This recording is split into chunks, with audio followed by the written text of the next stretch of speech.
কেৱল জ্বলিছে আৰু জ্বলিছে। আজি ৩ দিন ধৰি জুই জ্বলিয়েই আছে। নুমুৱাৰ কোনো নামেই লোৱা নাই।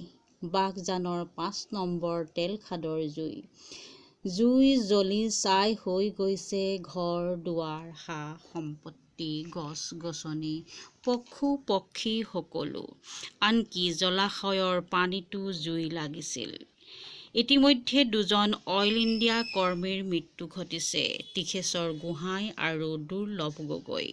কেইবাখন গাঁৱৰ মানুহে ঘৰ-দুৱাৰ, সা-সম্পত্তি সকলো এৰি প্ৰাণ লৈ পলাই গৈ আশ্ৰয় লৈছে স্কুলৰ শিবিৰত। যোৱা ২৭ মে'ৰ পৰাই প্ৰচণ্ড শব্দৰে ওলাবলৈ আৰম্ভ কৰিছিল গেছ আৰু তৈলাক্ত পদাৰ্থ।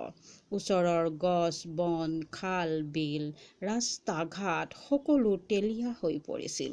গঞা ৰাইজে হয়তো অনুমান কৰিছিল এনে এটা পৰিস্থিতিৰ সৃষ্টি হ'ব পাৰে বুলি। সেয়ে ৰাজপথলৈ আহি প্ৰতিবাদ কৰিছিল জীৱনৰ নিৰাপত্তা বিচাৰি।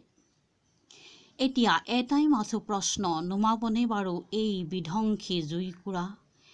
এতিয়া কেতিয়া আৰু কেনেকৈ সাজিব নিজৰ সপোনৰ ঘৰখন? আহিবনে মাটিৰ উৰ্বৰা শক্তি, এটা নিৰোগী দেহা, অথবা জীয়াই থাকিব পৰা সম্ভৱ হ'বনে এই বাঘজানত? এতিয়া চাৰিওফালে চিন্তা, হতাশা, বেদনা আৰু বিনিদ্ৰ ৰজনী। এনেকৈয়ে এতিয়া দিন কটাব লগা হৈছে বাঘজানবাসীয়ে।